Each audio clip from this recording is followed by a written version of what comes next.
चलिए शुरू करते हैं। देखो पिछले क्लास में कितने लोगों ने अटेंड नहीं किया था? हाँ, कौन कौन नहीं आया था पिछला क्लास? एक आप। ठीक, पिछले क्लास में हम लोगों ने पढ़ा था इलेक्ट्रिक फ्लक्स।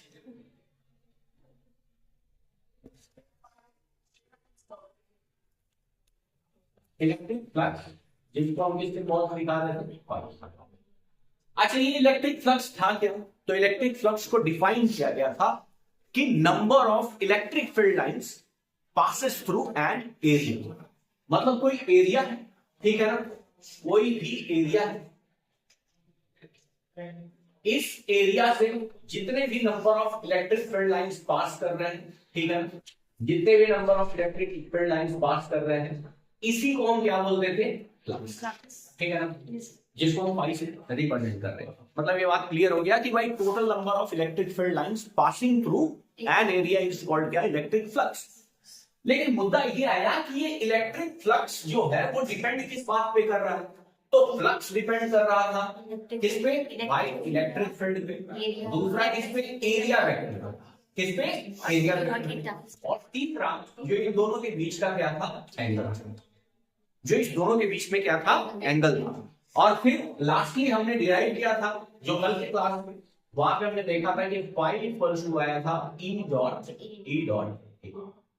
बच्चा जानता है कि डॉट प्रोडक्ट में अगर मैं डॉट को हटा देता हूं तो ई क्या आ जाएगा? Cos of area. So electric flux. इससे पहले वाले क्लास में हम लोगों ने एरिया वेक्टर को भी डिफाइन किया था कि एरिया वेक्टर ऑलवेज क्या होता है? सरफेस के परपेंडिकुलर होता है। सरफेस के ऑलवेज क्या होता है? Perpendicular outward. सरफेस के ऑलवेज परपेंडिकुलर आउटवर्ड क्या होता है? एरिया वेक्टर होता है। हाँ ठीक है, इतना बात तो क्लियर था। उसके बाद हम लोगों ने क्या देखा था? गॉसेस लॉ देखा था, ठीक है ना।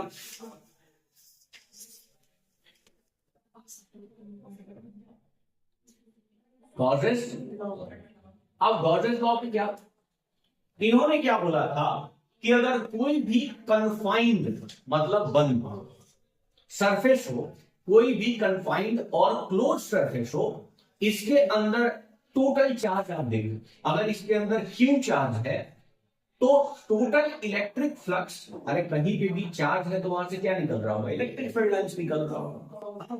यहां से क्या निकल रहा होगा? इलेक्ट्रिक फील्ड लाइंस चारों तरफ निकल रहा होगा ना। अरे कोई दिक्कत है क्या? अरे बताओ, इलेक्ट्रिक फील्ड लाइंस निकल रहा होगा तो फ्लक्स हम कैलकुलेट करेंगे तो ये फ्लक्स जो होगा एक रेशियो होगा। रेशियो किसका होगा? क्यू इन मतलब जो उस क्लोज सरफेस के अंदर जितने भी चार्ज है, total amount of charge, and divided by क्या? Epsilon nought. Permittivity of free space. हमने ये अज्यूम किया है कि अभी जो ये क्लोज सरफेस है, हाँ, वो कहां है? एयर में, वैक्यूम में। क्लियर है? तो ये एप्सिलॉन नॉट है। अदरवाइज वाटर में होगा तो हम परमिटिविटी को क्या कर देंगे? चेंज कर देंगे। ठीक है, तो ये वाला बात हम लोगों ने देखा था। फिर हमने ये भी देखा था कि गॉस लॉ के कुछ फैक्ट्स क्या थे कि अगर कहीं पे भी चार्ज है, कहीं पे भी चार्ज है, तो जो कन्फाइंड एरिया मतलब जो क्लोज सरफेस आप अज्यूम करोगे, ये आपके ऊपर डिपेंड करता है। आप सरफेस कैसा भी अज्यूम कर सकते हो सकता है किसी ने स्फीयर अज्यूम कर लिया, मतलब एक गोला फुटबॉल के अंदर क्या है? चार्ज। हाँ, किसी ने बोला कि नहीं सर हम तो क्यूब अज्यूम करेंगे, तो कर लो, इससे कोई फर्क नहीं पड़ेगा। आपने अगर कन्फाइंड जो आप सरफेस अज्यूम कर रहे हो वो अगर क्यूब है और इसके अंदर चार्ज क्यू है तो भी कोई फर्क नहीं पड़ेगा। अगर किसी ने बोला कि नहीं हम तो सिलेंड्रिकल सरफेस चूज कर लिए हैं, ठीक है, कोई बोले कि नहीं हम तो कॉनिकल सरफेस यूज कर लिए हैं, ठीक है, और इसके अंदर क्यू चार्ज है, इसके अंदर क्या है? क्यू चार्ज है, तो हमारे पास जो टोटल फ्लक्स होगा, चाहे ये कंडीशन ये हो, इसमें भी होगा क्यू अपॉन क्या? एप्सिलॉन। चाहे आपका सरफेस क्यूबिकल हो तब भी इसके अंदर टोटल जो फ्लक्स होगा वो क्या होगा? Q upon epsilon. यहाँ पे भी जो टोटल फ्लक्स होगा वो भी क्या होगा? Q upon epsilon. यहाँ पे भी जो फ्लक्स होगा वो क्या होगा? Q upon epsilon.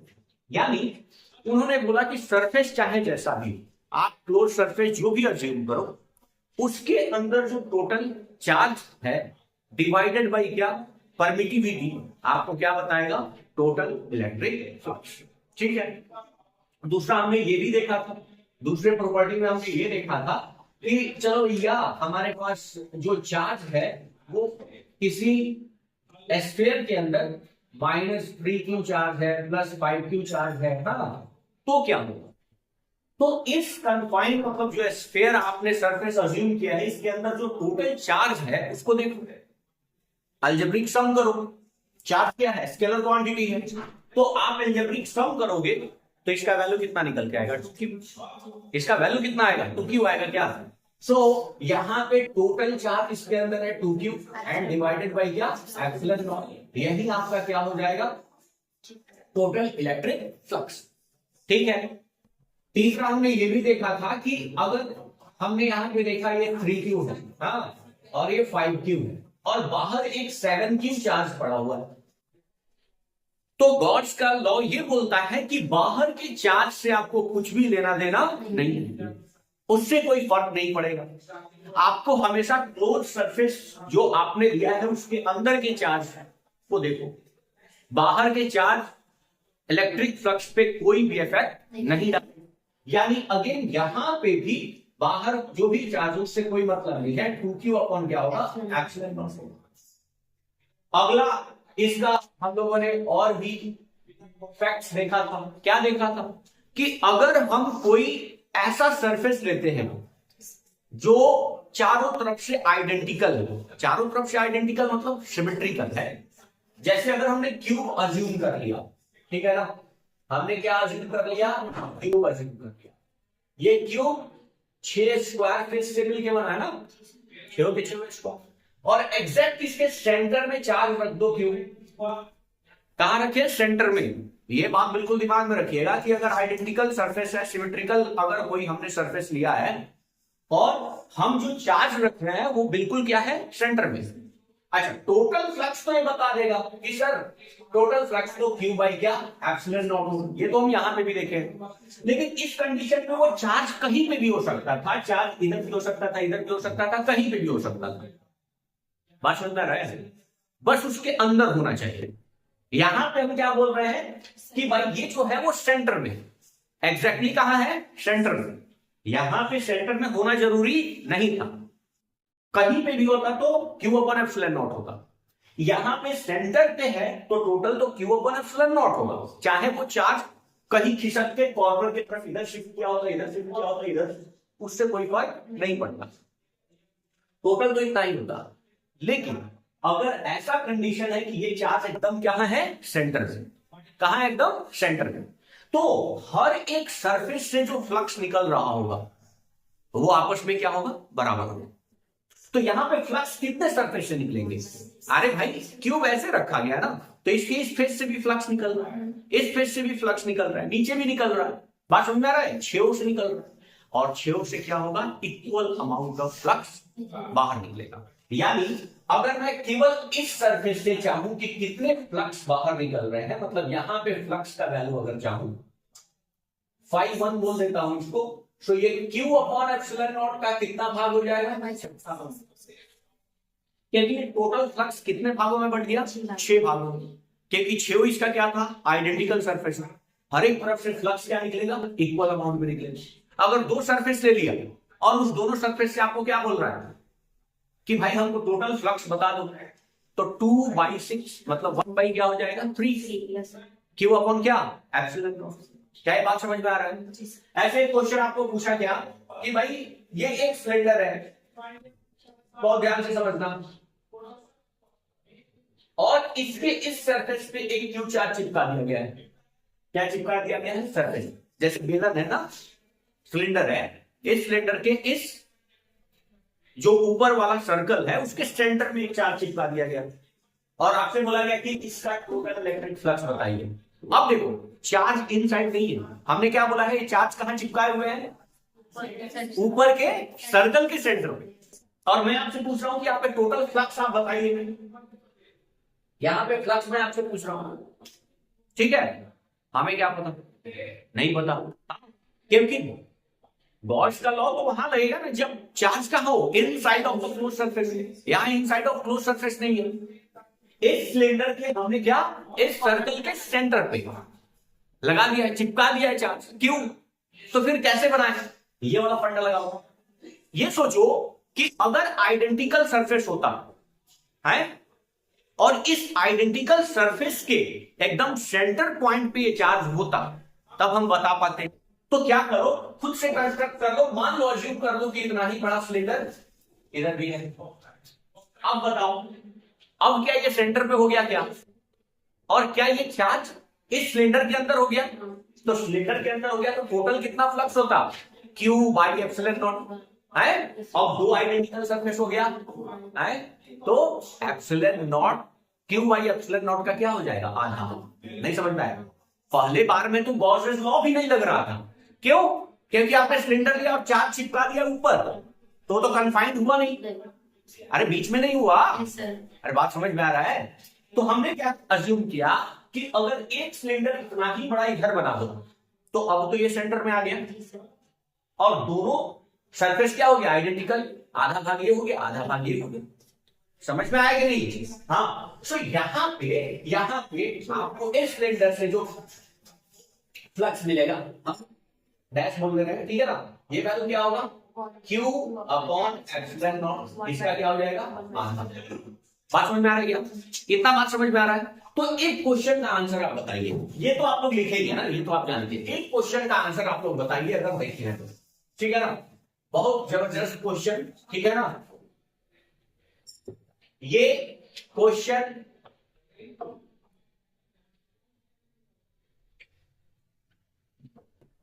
एक जेई का क्वेश्चन है ये आपका, ठीक है ना। इस कॉर्नर पे ध्यान से सुनना, इस कॉर्नर पे हमने Q चार्ज रखा है, ठीक है। कॉर्नर पे क्या किया है, एक Q चार्ज चिपका दिया है और हमसे बोला गया कि then find out the total flux through this Q। कैसे बनेगा, कैसे बना, सोचो कैसे। हमने क्या किया, ये क्यूब एक बना दिया और इस क्यूब के एक कॉर्नर पे हमने क्या कर दिया, एक चार्ज चिपका दिया है क्यूब, और हम बोल रहे हैं टोटल फ्लक्स आप बताइए। हाँ, एक और क्यूब बना दी इसके बाद में, हाँ तब भी तो ऐसे ही रहेगा। तब क्या होगा, हाँ अच्छा यहां पे रहता तब तो बड़ा इजी था। अगर इसके सेंटर में रहता तो एक क्यूब ऊपर बना लेते। इसको बीच में करने के लिए क्या करेंगे, ध्यान से सुनना। एक क्यूब यहां पे बना दिए, एक क्यूब इसके पीछे नीचे बना दिए, एक क्यूब इसके पीछे नीचे बना दिए। तब ये क्या हो गया, चार क्यूब आ गया। उस चारों क्यूब पे क्या है, सेंटर पे है। और अब चार क्यूब कहां रख दो, ऊपर। अब आ गया मिडिल में। नहीं समझ में आया? अरे नहीं समझ में आया? ये कॉर्नर पे अगर चार्ज है तो तू एक क्यूब यहां पे बना, एक क्यूब इसके पीछे बना, एक क्यूब इसके पीछे बना। अब तो ये चारों क्यूब एकदम बॉटम पे आ गया, उसके सेंटर पे एक क्यूब आ गया। अरे समझ में आ रहा है क्या? अरे एक क्यूब इसके पीछे बनाए हैं, एक क्यूब इधर बनाए हैं, ठीक है। एक इसके पीछे का ही कंस्ट्रक्शन हम करते हैं, मान के चलो। और इधर भी क्या, एक पीछे। अब तो ये ऊपर एकदम मिडिल में आ गया, तो चार क्यूब इसके ऊपर रख दो, उतना ही। कितना क्यूब हो गया, 8। कितना क्यूब आ गया? इस कॉर्नर को मिडिल में लाने के लिए हमें 3 क्यूब नीचे रखना पड़ेगा, और 4 उसके ऊपर रख दो, 8 हुआ। समझ में आ रहा है क्या बोल रहे हैं? तो इसके बाद जो फ्लक्स होगा वो क्या हो जाएगा, 1/8 और Q अपॉन ये हो जाएगा। सोचो अगर हमारे पास ये क्वेश्चन होता, अरे इससे ऑब्जेक्टिव काफी रहता है बच्चा। यहां पे अगर चार चिपकाए रहते तो आराम से क्यूब बाई क्या होता, क्योंकि एक क्यूब जस्ट यहां से लाके चिपका दो, ये सिलेंडर वाला केस टाइप हो जाएगा। क्या इतना बात क्लियर है क्या? तो अगला गाउस ने ये बोला कि भाई अगर आइडेंटिकल सरफेस है, और चार्ज को हमने क्या रखा है, सेंटर पे रखा है, तो हर एक सरफेस से फ्लक्स भी आइडेंटिकल होगा। बात समझ में आया क्या? कोई दिक्कत, मतलब आउटर चार्ज से हमें कोई मतलब नहीं है। क्लोज सरफेस आप कैसा भी चूज कर सकते हो। हाँ, क्लोज सरफेस के अंदर जितने भी चार्ज है उसका अलजेब्रिक सम कर लो, ठीक है, और टोटल फ्लक्स उसी पे डिपेंड करेगा, बाहर के चार्ज से कोई फर्क नहीं पड़ेगा, ठीक है ना। तो ये सारे फैक्ट्स हैं। अभी हम लोग को अगले टॉपिक में क्या करना है, गाउसेस लॉ को प्रूव करना है, ठीक है ना। चलिए फिर देखते हैं। सो यहां अगले टॉपिक में हम लोग देखेंगे क्या, प्रूफ ऑफ गाउसेस लॉ।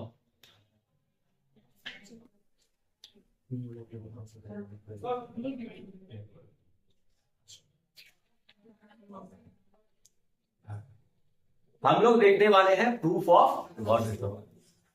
गॉस का क्या कहना था कि आज अगर तेरे को टोटल फ्लक्स चाहिए, टोटल फ्लक्स अगर आपको चाहिए तो आप क्या करो, एक गॉसियन सरफेस अज्यूम करो। गॉसियन सरफेस मतलब एक क्लोज सरफेस अज्यूम कर लो, आपकी मर्जी, आप स्फेरिकल चूज करो, सिलेंड्रिकल चूज करो, कोनिकल चूज करो, मतलब वो चारों तरफ से क्या होना चाहिए, कन्फाइंड होना चाहिए, बंद होना चाहिए।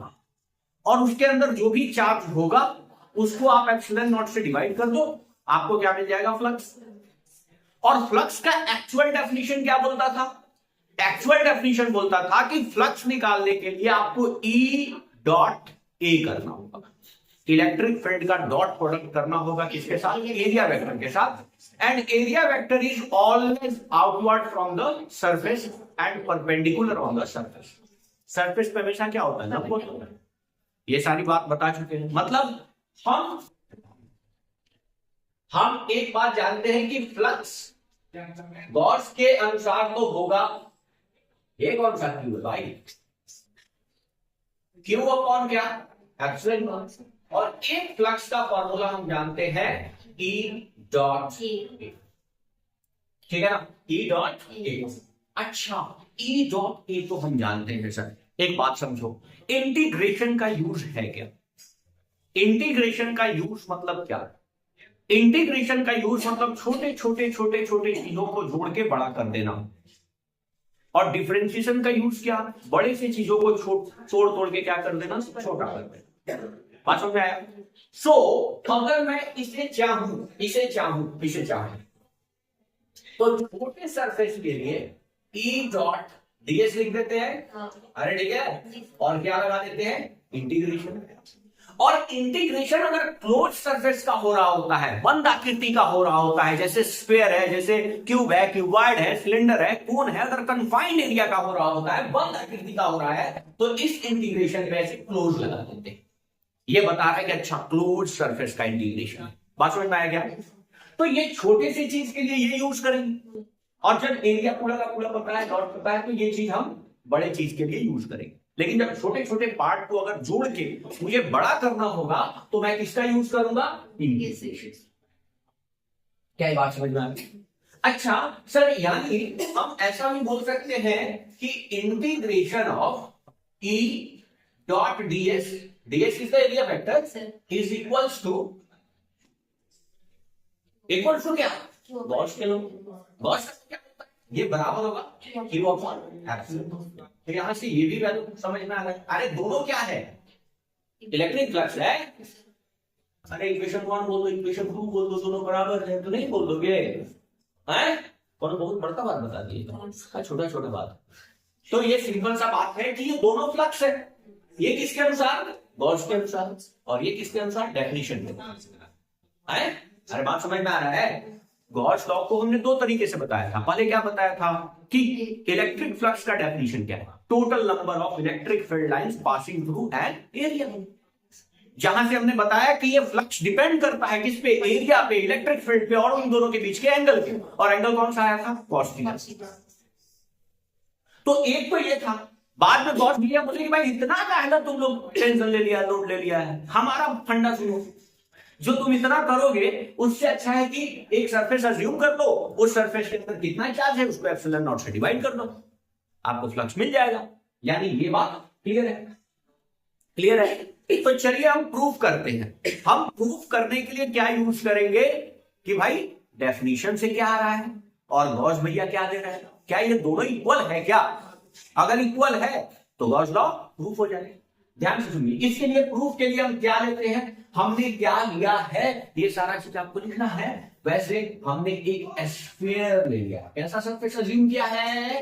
अरे भैया हमने सरफेस जो अज्यूम किया है वो क्या है? एस्फेरिकल। और यहां पे हमने एक चार्ज अज्यूम किया है जो क्या है? क्यू। चार्ज जो अज्यूम किया है वो क्या है? क्यू है इसके अंदर। और इसका रेडियस भी हम आपको बता दे रहे हैं, इसका रेडियस हमने कैपिटल लगा दिया, ठीक है? क्या लिया है? Radius capital. गॉड्स के अनुसार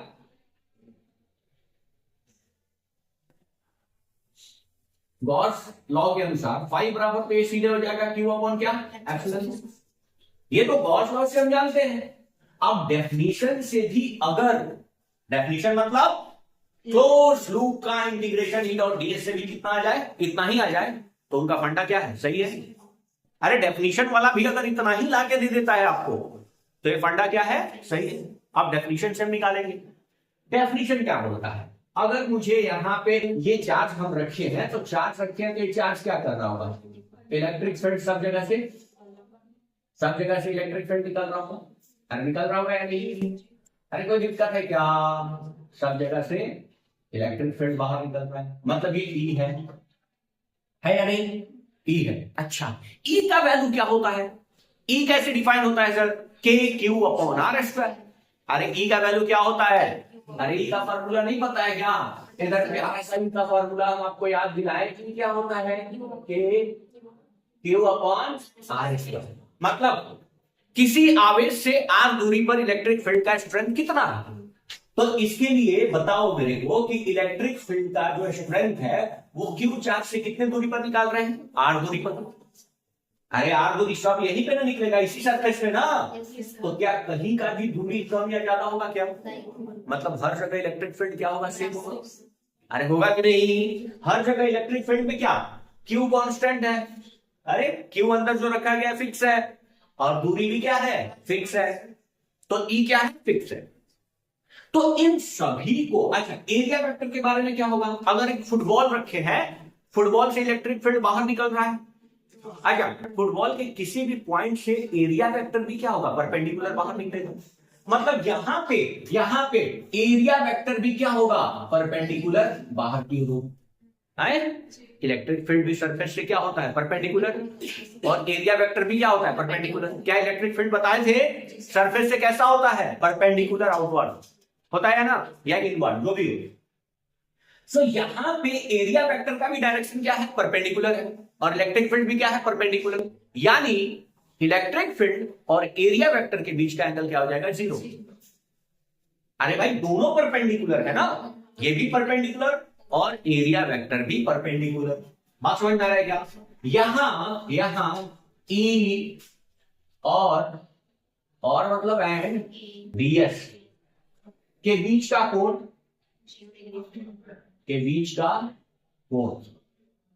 ठीक है ना? कितना है? 0। क्या इतना बात क्लियर हो गया? अच्छा, यहां का इलेक्ट्रिक फील्ड छोटकू सा एरिया वेक्टर, हाँ छोटकू सा एरिया वेक्टर, छोटकू सा इलेक्ट्रिक फील्ड, प्लस यहाँ पे छोटकू सा एरिया वेक्टर, छोटकू सा इलेक्ट्रिक फील्ड। पूरे स्फीयर को इनफाइनाइट भाग में बांट दिया गया, इतना छोटा छोटा, और सब जगह का ई डॉट डीएस हम क्या कर रहे हैं? जोड़ लेते हैं। तब तो आ जाएगा पूरे कितना निकला। अरे बात समझ में आ रहा है? इतना छोटा स्फीयर के सारे जगह पे हम क्या कर रहे हैं? ई डॉट डीएस निकाल रहे हैं, और इन सबका क्या कर देंगे? सम कर देंगे, तो टोटल इलेक्ट्रिक फ्लक्स आ जाएगा। आएगा या नहीं? इंटीग्रेशन के भी यूज हो रहा है, क्योंकि हम उस स्फीयर के एकदम छोटा पार्ट निकाले हैं, वहां पे ई डॉट डीएस का वैल्यू निकाले हैं, और उन सबको क्या कर दिए हैं? जोड़ दिए। अब बताओ, किसी भी पार्ट पे, स्फीयर के किसी भी पार्ट पे एंगल इलेक्ट्रिक फील्ड और एरिया वेक्टर का 0 डिग्री छोड़ के कुछ और होगा? अरे नीचे होगा तो नीचे भी एरिया और इलेक्ट्रिक फील्ड भी लंबवत जाएगा, कहीं नहीं होगा। यानी अब हम कर रहे हैं total electric field integration of close surface E dot DS, और इलेक्ट्रिक फील्ड हर जगह बराबर है, चूंकि ई जो है वो के क्यू अपॉन क्या है? आर स्क्वायर है हर जगह है कि नहीं? अरे बात समझ में आ रहा है? अच्छा, और एंगल तो हमने बता दिया 0 डिग्री है, तो ये बताओ ई डीएस, और यहां पे क्या हो जाएगा? Cos of 0 degree. अरे एंगल दोनों के बीच में क्या है, डॉट हटेगा तो क्या आएगा, अरे वेक्टर ए डॉट बी मतलब cos थीटा है, cos थीटा का वैल्यू क्या है 0 डिग्री, 0 डिग्री का वैल्यू क्या होगा 1 होगा या नहीं, और ई हमारा क्या है फिक्स है, कांस्टेंट है, और इंटीग्रेशन में कांस्टेंट का इंटीग्रेशन नहीं होता, वो कहां जाता है बाहर, तो इंटीग्रेशन से ई कहां आ गया बाहर, और इंटीग्रेशन ऑफ क्या हो गया फॉर द क्लोज्ड सरफेस, बात समझ में आ रहा है। अच्छा डीएस मतलब छोटा छोटा छोटा छोटा छोटा छोटा एरिया मिला है, अरे भैया छोटा छोटा छोटा छोटा एरिया मिला, किसका एरिया मिला है स्फीयर का, तो कुल मिला के क्या हो जाएगा स्फीयर का एरिया हो जाएगा।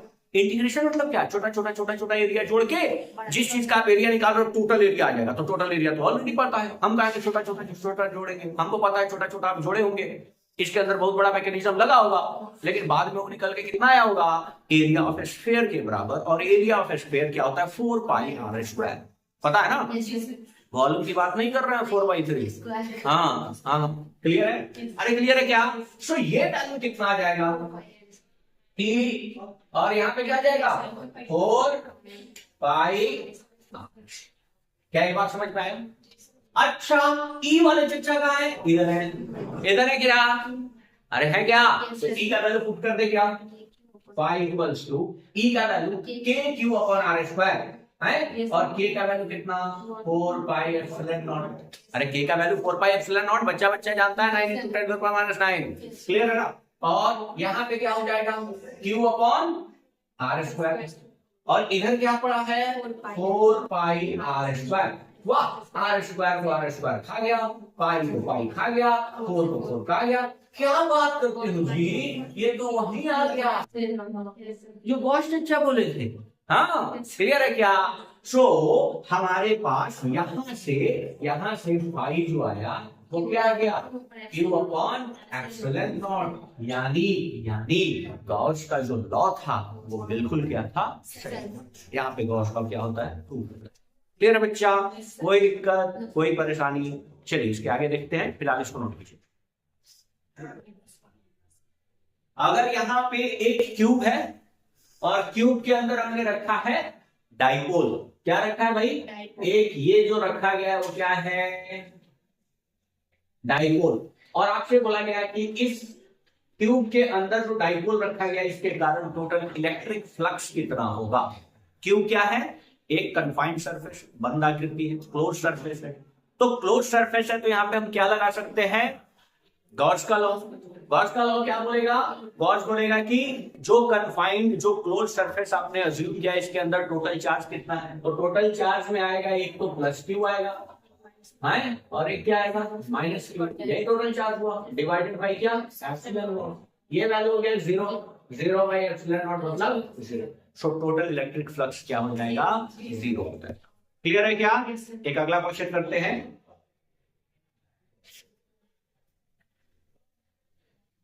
यहां अगर ऐसा भी सरफेस आपको बताया गया हो कि यहाँ पे +2q चार्ज है, यहाँ -3q चार्ज है, यहाँ 7q चार्ज है, यहाँ 3q चार्ज है, ठीक है।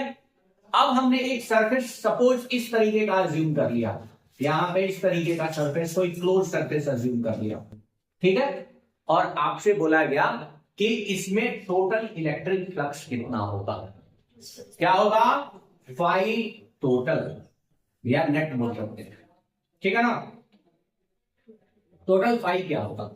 तो ये बात पिछले बार भी बताए हैं कि भाई जो आप क्लोज सरफेस अज्यूम करते हो, हाँ उस सरफेस के बाहर अगर कोई चार्ज है तो उससे हमें कुछ भी लेना देना नहीं है, तो आपको क्या करना है इन सभी को आपस में अलजेब्रिक सम कर लेना है।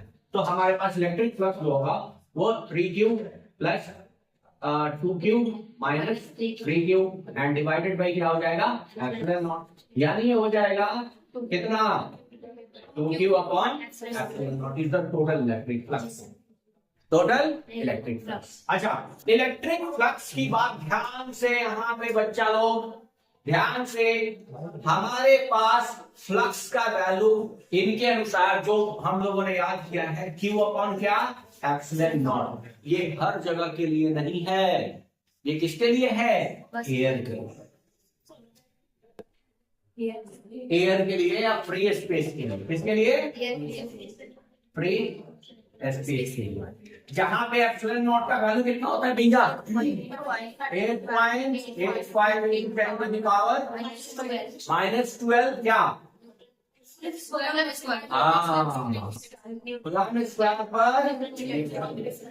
ठीक है ना, ये होता है भाई। और अगर हम वाट के लिए जाएंगे तो एप्सिलॉन नॉट नहीं पुट करेंगे।